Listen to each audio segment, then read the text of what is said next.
मित्रांनो, पुढचं जे लेक्चर आपण करतोय आयडेंटिफाय टाइप ऑफ सेंटेन्स, यामध्ये वाक्याचे प्रकार मित्रांनो तुम्हाला ओळखायला सांगितले असतात.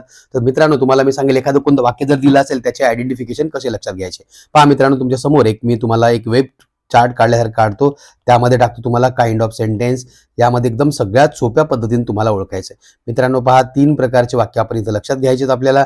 त्यामध्ये कशा पद्धतीने आपण सांगूया. सगळ्यात अगोदर ज्या वाक्यात शेवटी फुल स्टॉप असतो असं वाक्य, नंतर ज्या वाक्यात शेवटी क्वेश्चन मार्क असतं असं वाक्य, आणि ज्या वाक्यात शेवटी उद्गारवाचक चिन्ह असतं असं वाक्य. पहा मित्रांनो, जे फुल स्टॉप असेल ज्याच्या शेवटी असेल ते 2 प्रकारचे वाक्य असू शकतात. एक असेल कोणतं असर्टिव्ह सेंटेन्स. एक वाक्य असेल कोणतं असर्टिव्ह सेंटेन्स. मित्रांनो, हे जे असर्टिव्ह सेंटेन्स असतं याच्यामध्ये लक्षात घ्यायचं आहे, यामध्ये काय असतं SVO पॅटर्न असतो. आणि दुसरं जे असतं कोणतं ते म्हणजे इम्परेटिव्ह सेंटेन्स, म्हणजे ज्याला आपण आज्ञार्थी वाक्य असं म्हणतो. इम्परेटिव्ह सेंटेन्स जे असतं त्यामध्ये काय V1 आणि नंतर काय असतो ऑब्जेक्ट असतो.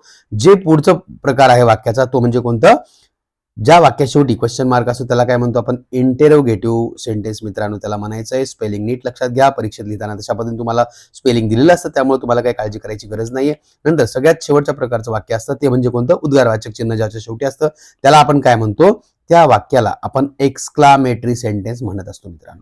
तर तेव्हा लक्षात घ्यायचं, हे जे 4 प्रकारचे वाक्य याच्यावर तुम्हाला प्रश्न विद्यार्थी मित्रांनो परीक्षेमध्ये हमखास विचारला जातो. बऱ्याचदा विचारला गेलाय. तेव्हा तुम्ही याची काय करायची, काळजी घ्यायची आणि हे जे आहे तर हे लक्षात घ्यायचं आहे. आणि एकदा हे लेक्चर पाहून पुढच्या लेक्चरमध्ये अशाच प्रकारच्या मी ट्रिक्स आणि टिप्स घेऊन येतोय. तेव्हा जुटून राहा. पुढचं लेक्चर पण यानंतरचं पाहत राहा.